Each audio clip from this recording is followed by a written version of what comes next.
Hey, everybody. You're about to hear a synopsis of the movie Fist of Legend.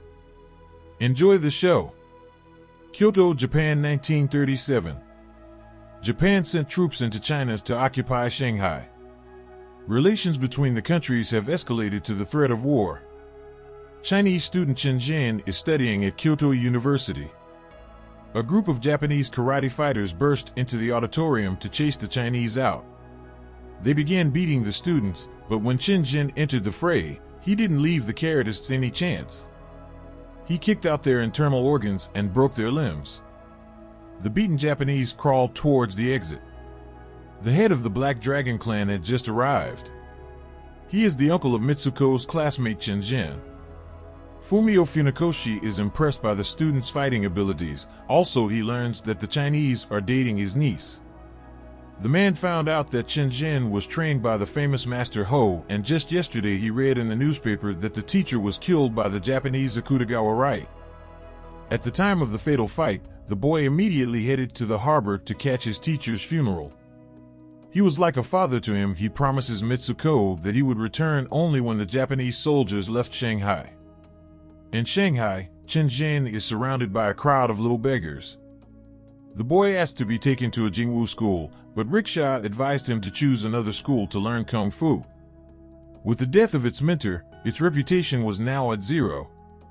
Entering the school's courtyard, Chen Zhen witnessed a fight between the new mentor and a representative of the other school. The beaten fighter was advised not to mess with Jingwu anymore. The mentor is Chen Zhen, the son of the murdered teacher. He is happy that their best student has joined them. Chen Zhen honored Master Ho on par with his closest relatives. Suddenly, Chen Zhen grabbed the school motto sign that said patience and broke it. Chingu agrees with him. Enough of putting up with the Japanese invaders, it is time to show them your strength. Chen Zhen immediately went to the Japanese Noguchi school to avenge his teacher's death. Uncle Nang didn't let his nephew go there either. There are at least 100 fighters there. It's too dangerous. Just as the training was taking place, Chen Zhen demands that Ryoichi Akutagawa be brought to him. The little Japanese guy sassed him and was immediately on the floor. The Chinese man was attacked by a whole crowd. When the students were defeated, Akutagawa's mentor finally appeared and agreed to a fair fight. The big Japanese got a foot and realized the fight would not be easy. Akutagawa is too slow and unable to land a single punch on his opponent. Ryoichi Akutagawa beats up the Japanese and mocks him at the same time, finally breaking two of Akutagawa's fingers. Chen Zhen left the dojo. At the exit there was a crowd and policemen waiting for him because Chinese people are forbidden to come here. The Japanese ambassador and General Fujita drove up to Noguchi, and Chen Zhen ordered all the students to come to the grave of the teacher in the evening. He decided to have an exhumation so the doctor could examine Ho's body. Uncle Noguchi wanted to prevent it, but the police captain confirmed that Ho was getting weaker day by day. Chen Zhen personally cut out the teacher's liver and handed it to the doctor. He immediately determined that the old Chinese man had been poisoned. The disciples are now racking their brains to figure out how someone managed to poison their teacher, since he hasn't even been out for the last month, so it must have been one of their own. Uncle Nang suggested it could have been someone in the kitchen. The cook was very offended because he loved the master and demanded that the students go and search him. Into the kitchen Chen Zhen began his training. When the Chinese first saw the jump rope, they were also surprised by the famous fighter push-ups and pull-ups. Apparently he was taught this in Japan. Chen Zhen shares his experience with young students. The townspeople have heard about his skills and also want to enroll in the school. Uncle Funakoshi is unhappy because his nephew is his mentor. The old teacher's son is also jealous, as a whole crowd has gathered around his friend. Drunk Akutagawa shows up at the Japanese Leadership Council. He is upset to learn that his opponent teacher Ho has been poisoned by General Fujita. He did so because Ho was the leader of the Chinese resistance. Akutagawa called the general a dishonorable man. He believed he had defeated the teacher in a fair fight. Sensei raised his hand at the general, but the general broke his spine in a second. While Tingyan spends his time in a brothel with his mistress, Chen Zhen is busy training. He's still pondering who poisoned teacher Ho. And Uncle Nang is lashing out at him. His teaching is different from how his nephew teaches. He is the only teacher in the school. The student should always remember that. In the morning, the karate students find Akutagawa's body at the door of their school, and on it is a message supposedly left by Chen Zhen. This was his way of avenging the death of his teacher. The general has gotten his way. The Japanese grab their swords and go to the Jingwu. They demand Chen Zhen to give them back their mentor. Tingyan decided that the karate chops were just making up an excuse to fight them and joined the fight. The Chinese also armed themselves and fought back. However, a police captain ran over to the school. He shot the air and the fight stopped. The Japanese hid their swords but refused to leave without Chen Zhen. Finally, the student returned from his run. He was immediately arrested and thrown behind bars. The trial began. The captain was supposed to be in charge of the case, but he was suspended. There were 4 very reliable witnesses who saw the accused stab Akutagawa in the heart.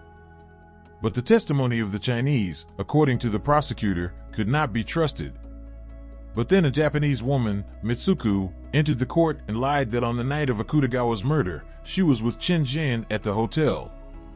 He couldn't go anywhere because they didn't sleep a wink until morning. In the end, the judge found Chen Zhen not guilty and dismissed the case. The girl came to Shanghai to save her lover and stay with him, but all the Chinese rebelled against Chen and his Chinese girlfriend. He was not sent to study to be with the invaders. He must give up everything that has to do with Japan and choose a Chinese girl as his wife. Tingyan won't let Mitsuko go to school, and if Chen Zhen stays with her, he'll have to leave with the girl. He also challenged his friend to a duel. Only by defeating Chen can he become a true leader. And if he loses, Chen Zhen will be in charge of the school. The mentor rushes to attack, but Chen Zhen does not answer him. He only blocks his friend's blows. He stops his fists an inch away from Tingyan, but he doesn't calm down and continues to attack. Eventually Chen Zhen stops giving in. He starts boxing with Tingyan. Chen is too good, and eventually Jingwu was beaten to the point where he couldn't get back on his feet. But Chen Zhen doesn't need a school, especially if you can't be here with Mitsuko.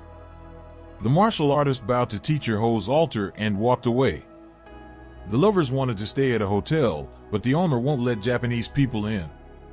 To the locals, Chen Zhen became a traitor. He and Mitsuko were pelted with garbage and had to leave. They settled in a hut in the middle of a field, next to teacher Ho's grave. King Gon took the defeat hard, and his uncle is now thinking about who will stand up through the schools.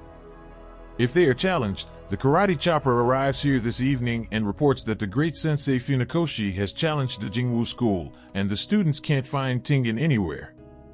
The cook is demanding to be paid, because he poisoned Master Ho after all.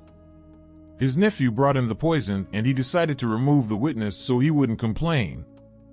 The bastard hanged his uncle and planted the poison in his kitchen. The police captain wants to investigate what Uncle Nang thinks could destroy the reputation of the school. Tingyan Shen's mistress came here and said that he is now living with her in a brothel, but he's already annoying everyone. Because he's always getting drunk and fighting. Right now he's being kicked by a mob. The grief counselor was told that he was being summoned to fight by the Black Dragon clan. Before leaving the brothel, Uncle Nang insisted that his nephew buy back the prostitute and take her out of here.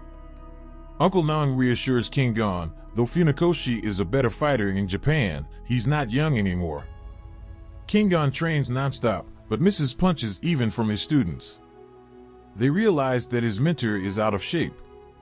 The general tries to blackmail Funakoshi with his niece to get him to fight against King Gon, but the man only fights those he wants to fight.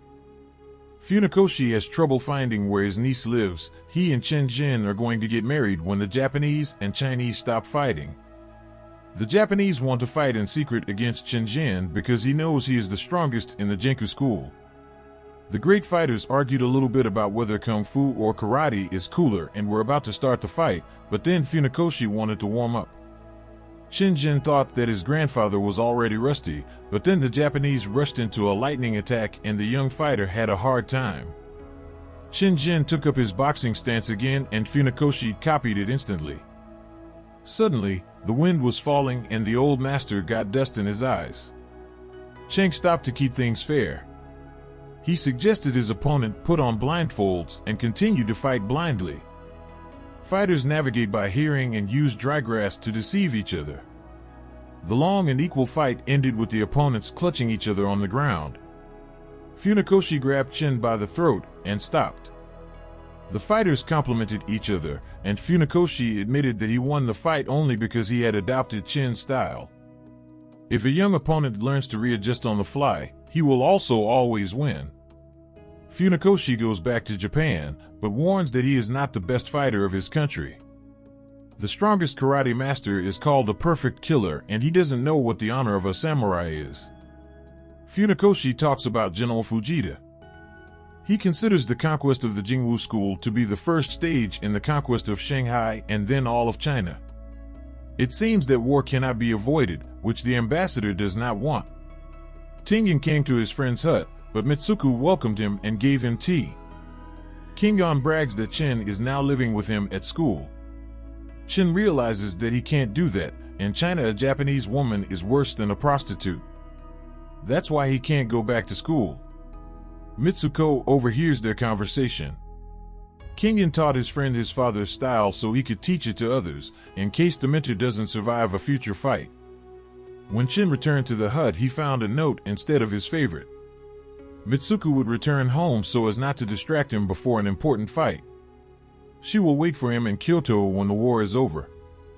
General Fujita is practicing in the dajio. He withstood blows from bamboo sticks and hammered nails with the palm of his hand before smashing stone slabs with various parts of his body. The young mentor asked to take care of his girlfriend just in case. Chen came running over and offered to go together. The two of them came to the dojo, where General Fujita was already waiting for them. He called the traitor to him and told him that he had poisoned teacher Ho for a bribe and immediately shot him. Fujita gave his gun to the military and bragged about the sign that said the school was closed. Kingon charged at the general, but was knocked back by one of Fujita's blows. Simply impenetrable, he piles on the Chinese man even as he descends and knocks his fist down with his head. A couple more blows and Kingon could not get up. Then Chen Zhen broke the sign and entered the fight. It is also not easy for him to fight against the Iron Japanese, who with his blows crushes everything that reaches his hand or foot. And how Chen Zhen flies away from them. He also uses his ironclad head. Chen remembered Yunachi's advice and changed his style. A poke to the eye, a series of side kicks, and a two-legged punch shook the indestructible Japanese. Now he was crushing the pretty backyard dojo with his body. Fujita gathered himself and retook the initiative. He managed to hurt his opponent's shoulder, but no matter how much he hit Chen Zhen, he still gets back to his feet.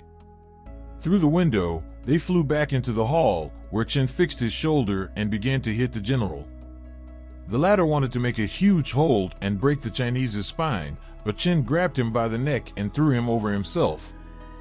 Both fighters were already tired. Fujita wasn't holding his punches that well. Chen beat him under his armpit and threw him to the floor again. Another two-legged kick and the general was defeated. The friends were about to leave, but the sneak grabbed the katana and stabbed Tengen in the arm. Chen took off his belt and slapped the Japanese in the face with it, making a clever trick. He made the Fujita katana cut his throat.